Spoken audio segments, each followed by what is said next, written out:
Monsieur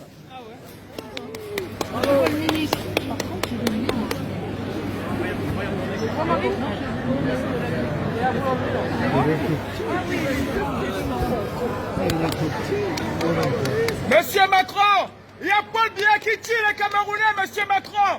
Il y a un génocide au Cameroun, monsieur Macron. Paul Biya tue les Camerounais, monsieur Macron. Nous sommes des Camerounais, nous sommes des morts, monsieur Macron. Monsieur Macron, s'il vous plaît, monsieur Macron, s'il vous plaît. Oui, monsieur Macron. Monsieur Macron, mon pays, il y a un génocide au Cameroun, monsieur Macron. S'il vous plaît, monsieur Macron, il y a un génocide au Cameroun, monsieur Macron. C'est un honneur pour moi, c'est un plaisir de vous voir, monsieur Macron. Moi aussi. Il y a plus de 22 morts qui sont morts calcinés, monsieur Macron. Je sais ça. Nous sommes des Camerounais et nous souffrons. J'ai pris la Méditerranée, monsieur Macron, je vous ai écrit et vous avez répondu. Vous savez mon engagement sur ce sujet.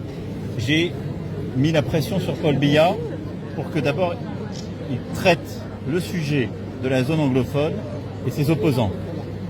J'avais dit, je ne veux pas qu'on se voit à Lyon tant que le général Camteau n'est pas libéré. Il a été libéré parce qu'on a mis la pression.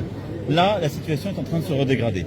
Je vais appeler la semaine prochaine le président Biya et on mettra le maximum de pression pour que cette situation cesse. Je suis totalement au courant et totalement impliqué sur les violences qui se passent au Cameroun et qui sont intolérables. Donc je voulais vraiment... je vous remercie. Je fais le maximum. Macron. Je vous remercie, monsieur Macron. Mais il y a plus de 12 000 morts aujourd'hui. Nous, les jeunes Camerounais, nous prenons la Méditerranée parce que nous avons à la tête de nos États des dictateurs. Monsieur Macron, la France est un État de droit. La France est un pays de droits de l'homme. Elle ne peut pas soutenir les dictateurs. L'Afrique a besoin du soutien de la France, monsieur Macron. Là-dessus, je le redirai clairement, je parlais à Jeune Afrique. Nous sommes très clairs. Simplement, la France, elle est toujours prise dans un rôle, si je puis dire, compliqué en Afrique. Nous sommes un État de droit, nous défendons l'État de droit partout.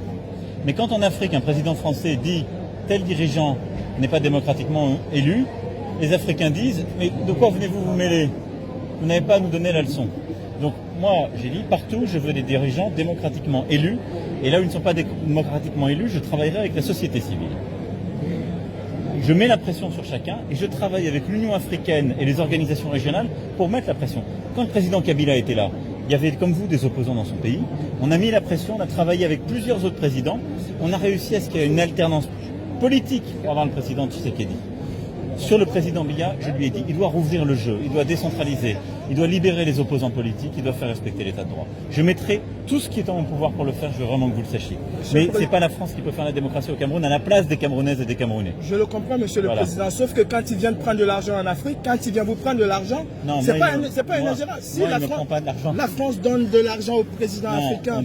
Non, moi là-dessus on est très vigilant, j'aurai l'occasion d'y revenir dans notre stratégie sur l'aide publique au développement. Nous finançons des projets. On ne donne pas d'argent à un président ou à un gouvernant. Sauf que ces projets que vous financez sont détournés. Alors non, si vous avez des sujets de détournement, faites-les-moi savoir, parce que partout on fait de l'évaluation, on vérifie, mais à commencer par des pays comme le Cameroun, on a besoin de financer des ONG, des gens qui aident la population civile. Il y a une dernière doléance, monsieur le président.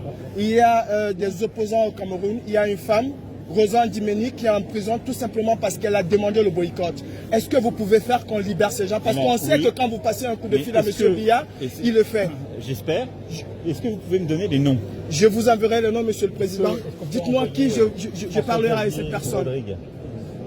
Parce qu'ils prennent les noms.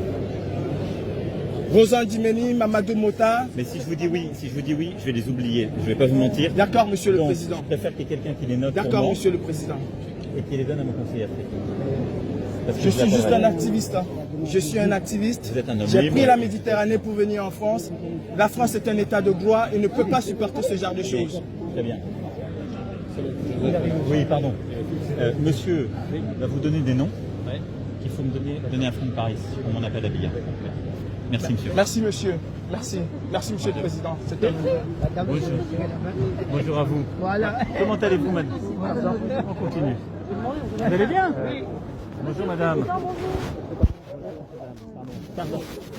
Comment vous voulez qu'on fasse? Vous me faites un mail avec tes noms? Oui, vous me donnez. Ça vous va? Oui, monsieur. Vous arrivez à le faire rapidement? Oui, je peux vous faire le mail, mais demain, je prends le temps de répertorier. Je vous donne ma carte. Merci, monsieur. Mon mail est là. Merci, monsieur. Merci beaucoup. Merci. Voilà.